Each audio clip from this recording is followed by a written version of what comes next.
நான் படித்தது வந்து 8th வரைக்கும் படித்தேங்க. 8th. ஆமாம், 8ஆம் கிளாஸ் வரைக்கும் படிச்சுட்டு, ஆனால் 7ஆம் கிளாஸில் வந்து 2 வருஷம் ஃபெயிலு, 3ஆவது வருஷம் தான் பாஸ் பண்ணேன்.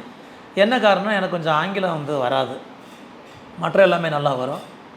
அப்போ நான் வந்து ஆங்கிலம் வராதுங்கிறதுனால வருடம் எல்லாத்துலேயும் நான் நல்லா ஒரு 70 மார்க் 80 மார்க் எடுத்துருக்கேன். ஆனால் ஆங்கிலத்தில் மட்டும் 10 மார்க்கு 5 மார்க்கு அப்படிங்கிற மாதிரி இது. அதில் வருஷம் ஃபெயிலு. சரி, ஃபெயிலுங்கிறது ஏற்றுக்க முடியாத ஒரு விஷயம் தான். அப்புறம் ஏற்றுக்கிட்டு சரி இன்னொரு வருஷம் படித்தா பாஸ் பண்ணலாம் அப்படின்னு நான் நினச்சிக்கிட்டு இருக்க அந்த காலகட்டத்தில் வந்து நான் படித்த வருஷம் வருஷம் ஒரு புக்கு, மறு வருஷம் ஒரு புக்கு மாறுது, சிலபஸ் மாறிடுச்சு. ஆஹா. அப்படிங்கும்போது நான் வருஷம் படித்த பூரா வேஸ்ட்டு. விதி விளையாடுது. அப்போ பழையபடியும் அந்த புதுசாக எடுத்து தான் நான் வந்து அந்த வருஷத்தை படிக்கிறேன். அந்த வருஷம் ஃபெயில். 7ஆவதுல வருஷம் ஃபெயில், 2ஆவது வருஷம் ஃபெயில். நான் படித்த ஸ்கூலில் 2 வருஷத்துக்கு மேலே ஃபெயில் ஆனால் வச்சுக்க மாட்டாங்க. அப்போ நான் அந்த ஸ்கூலில் கேட்குறேன், சரி ஸ்கூலை விட்டு நின்றுக்குங்க, வெளியே வேறு ஸ்கூலில் படிச்சுக்கங்கன்னு சொல்கிறாங்க. எவ்வளோனா ஆர்கியூமெண்ட் பண்ணி பார்த்தோம், ஆகலை. எங்கள் அப்பா வந்து பேச ஒன்றும் முடியலை. நான் கேட்டது, சரி பாஸ்னாச்சும் போட்டு கொடுங்க ரிக்வெஸ்ட். நான் போய் அந்த ஸ்கூலில் சேர்ந்துட்டு அடுத்த ஸ்கூலுக்கு 8ஆவது போய் நான் படிச்சுக்கிறேன் அப்படின்னு. அந்த ஸ்கூல் ரொம்ப ஸ்ட்ரிக்டாக சொல்லிட்டாங்க, நாங்கள் அப்படிப்பட்ட டூப்ளிகேட் சர்டிஃபிகேட்லாம் கொடுக்க மாட்டோம், எத்திக்ஸ், ஃபெயில்னா ஃபெயில் தான் அப்படின்னு பழையபடியும் அவர் தேர்ச்சி இல்லைன்னு சொல்லி போட்டு கொடுத்தாங்க. சரி, அதுக்கு என்ன செய்ய முடியும், திருப்பி அந்த சர்டிஃபிகேட் வாங்கிட்டு இன்னொரு ஸ்கூலில் போய் ஜாயின் பண்ணேன். அது 2ஆவது சிலபஸ் ஆச்சு எனக்கு. அப்போ வருஷம் படிச்சிருக்கேன்னா, அப்போ 2ஆவது வருஷம் படித்தேன், கொஞ்சம் ஓரளவுக்கு புரிதல் ஏற்பட்டுச்சு. அப்புறம் அதுலேருந்து பாஸ் பண்ணி 8th போனேன். அங்கே எனக்கு சில டீச்சர்ஸ் வந்து என்னோடய வீக்கை புரிஞ்சுக்கிட்டு சொல்லிக் கொடுக்குறாங்க. அதில் ஓரளவுக்கு ரொம்ப பெருசெல்லாம் இல்லை, ஜஸ்ட் பாஸ் அப்படிங்கிற லெவலில் அந்த 8ஆம் கிளாஸோட பாஸ் அதோட முடிச்சுக்கிட்டு கொஞ்சம் டிராக்டர் ஒர்க் பண்ணுறது. அதாவது நீங்கள் 8th பாஸ் பண்ணிவிட்டு போதும் நமக்கு அப்படின்னு முடிவு பண்ணிடுறீங்களா? இல்லை, 8th பாஸ் பண்ணிவிட்டு அதுக்கு மேலே பெருசாக படிக்கணுங்கிற ஒரு ஆர்வம் எனக்கு இல்லை. படிப்பை நான் ஒரு சுமையாக கருதிட்டேன். 2 வரும் 7ஆவதுல இப்படி நடக்கிறப்ப அது ஆமாம், தொடர்ந்து வந்து என்னோட ஃப்ரெண்டு என் கூட படிக்கிறாங்க, ஃப்ரெண்டோட தம்பி தங்கச்சி அவங்களும் என் கூட வந்து படிக்கிறாங்க, அவங்களே என்னை முந்திட்டு திருப்பி அங்கே போகிறாங்க. இப்படியே பார்க்கும்போது எனக்கு இந்த படிப்பு மேலே ஒரு அதுதான் நம்மளை அப்படி பண்ணுது, விடுறாது அப்படிங்கிற மாதிரி சலுப்பு தட்டி போயிடுது. அப்போ அந்த காலகட்டத்துலேயும் வந்து பெருசாக படிப்புக்கு போகணும்னு சொல்லி வீட்டில் அப்பா அம்மா வற்புறுத்துறதும் இல்லை, படித்தா படிலாட்டி எருமாட்டை வாங்கி மெய் விவசாயத்தை பாரு சாய்ஸ் அப்படிங்கிற மாதிரி விட்டுருவாங்க. அதனால் பெருசாக புஷ் பண்ண இந்த காலகட்டம் மாதிரி படிப்புன்னு சொல்லி இப்போ கவர்மெண்ட்லேருந்து சத்து உணவு கொடுத்து அப்படிலாம் கிடையாது. அதனால் அந்த படிப்பை அப்படியே நான் விட்டுட்டு அப்படியே கொஞ்சம் பல இதர காலத்தில் இறங்க ஆரம்பிக்கலாம். அப்போ இதை பற்றியும் களம்னு சொல்கிறோம், அப்போ பொழப்பு கரெக்டு. இன்றைக்கி நம்ம பேசுகிற பேச்சு களம்ங்கிற ஜெயிச்சு வந்ததுனால, ஆனால் அப்போ அன்றைக்கி நம்ம பொழப்பு தேடி போடுறோம். பொழப்பு இருக்குது, ஓகே, ஏதோ ஒரு வேலை செய்யணும் நம்ம அப்படிங்கிற டிராக்டர் ஓட்டுறீங்க? இல்லைங்க, டிராக்டருக்கு லோடுமேன் நான் போகிறேன். டிராக்டருக்கு மண்ணள்ளி போடக்கூடிய லோடுமேன். ஓகே, ஒரு கூலி, தினக்கூலியாக போகிறேன். அதிலே ஒரு 6 மாதம் அப்படியே கிடக்குது. அப்புறம் கொஞ்சம் கொஞ்சமாக டிராக்டர் துடைக்க கற்றுக்கிறேன், அப்புறம் டிராக்டரை ஓட்ட கற்றுக்கிறேன்.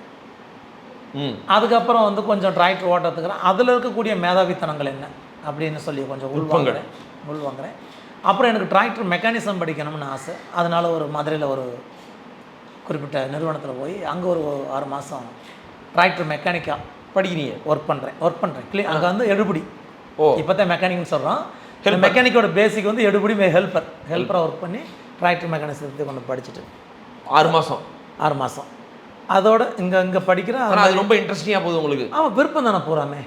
உங்கள் விருப்ப தேர்வு எப்பயுமே ரொம்ப சுவாரஸ்யமாக. இங்கேயே இக்கிகாய் வந்துருச்சு உங்கள் வாழ்க்கையில்? அதனால சொல்கிறாங்க, இப்போ தான் இக்கிகாய் படிக்கிறேன், ஆனால் அது முன்னாடியே வந்திருக்குது. இக்கிகாய்னு என் கண்ணில் பட்டது 2023. ஆமாம், ஜப்பனீஸோட இக்கிகாய். நான் சொல்கிறது 93 94. 93 நீங்கள் மெக்கானிசம், உங்களுக்கு டிராக்டர் பிடிக்குது, டிராக்டர் படிக்க போய் அது என்னோட ஜீன். கரெக்ட், எனக்கு உள்ளே ஊடுருவிடுது. அப்படிங்கும்போது அப்படியே ஒரு வேலையாக பார்க்குறேன், ஹெல்ப்பர் ஆகிறீங்க. அதுக்கப்புறம் வந்து ஃபஸ்ட்டு டிராக்டரில் லோடு மேனாக இருக்கேன், அப்புறம் ஹெல்ப் ஆகிறேன், அப்புறம் டிரைவர் ஆகிறேன், அப்புறம் டிராக்டர் மெக்கானிக்கு. அதுக்கப்புறம் வந்து தூத்துக்குடி ஹார்பரில் கிரேன் ஆப்ரேட்டர், அந்த கண்டெய்னர்லாம் ஹேண்ட்லிங் பண்ணுவாங்க இல்லையா, அந்த கிரேன் ஆப்ரேட்டருக்கு ஹெல்ப்பர், திருப்பி கண்டெய்னர் ஹேண்ட்லிங் பண்ணுறதுக்கு ஆரம்பிக்கிறேன். அதுக்கப்புறம் சங்கர் சிமெண்ட் திருநெல்வேலியில் இருக்குது, அங்கே உள்ளே இருக்கக்கூடிய அந்த சாம்பல் வெளியேற்றக்கூடிய ஒரு கான்ட்ராக்டு, அதை எடுக்கிறேன். அப்படியே விவசாயம் பண்ணுறேன், கராத்தே அந்த மாதிரி கொஞ்சம் மார்ஷியல் ஆர்ட்டில் கொஞ்சம் போகிறேன். அப்புறம் ஓன் ஜிம்மு வச்சுருந்தேன், பாடி ஸ்டைல்னு சொல்லிவிட்டு, அது கூட ஜிம்மோட போடுங்க நீங்கள் வச்சுருக்கேன். பாடி ஸ்டைல் ஜிம்மோட பேர்.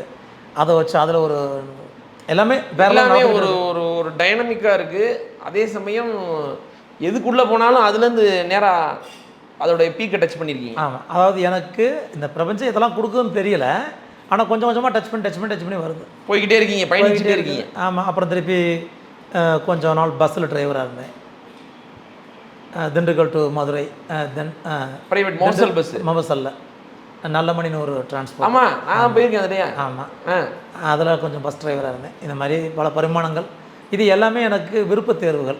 எதுவுமே வந்து நான் ஒன்றில் பயணிக்கிறீங்க, அதுலேருந்து இன்னொன்று உங்களை கூப்பிடுது, அதுக்கு போகிறீங்க. வாட் நெக்ஸ்ட்ன்ற கான்செப்ட் தான் அடுத்தடுத்து அப்படியே இன்ட்ரெஸ்டிங்காக இருக்குது லைஃப். ஆமாம். அதுக்கப்புறம் அக்ரிகல்ச்சர் போகிறோம். அக்ரிகல்ச்சரையும் பாடி ஃபில்ட்டையும் நான் மிங்கிள் பண்ணுறேன். நீங்கள் வந்து கரலா கட்டை சுற்றுறதையும் அல்லது தம்பிள்ஸ் எடுத்து அடிக்கிறதையும் பாடி ஃபில்ட்டிங்கிறீங்க. நான் என்ன பண்ணுறேன்னா மம்புட்டி எடுத்து வெட்டுறதையும் கடப்பாறை எடுத்து குத்துறதையும் பாடி ஃபில்ட்டிங். அது ஃபங்க்ஷனல் ட்ரைனிங் சொல்கிறாங்க. இப்போ அது ஒரு பேர் வச்சுருக்கீங்க. கரெக்டு தான். ஆனால் ஒரு மூடையை தூக்கும் போதே அந்த ஆமாம் ட்ரைசெப்ஸை தான் பார்ப்பேன். ஆமாம், கடப்பாறை எடுத்து இப்படி தூக்குறேன், ட்ரைசெப்ஸை பார்க்குறேன். சுத்தியில் எடுத்து அடிச்சா நான் ஃபோராம்ஸை பார்க்குறேன். சூப்பர். இப்படி என்னோட பாடி ஃபில்ட்டிங்கு என்னோட விவசாயத்தை மிங்கிள் பண்ணி பேரே பாடி ஸ்டைல்னு வச்சுட்டீங்க.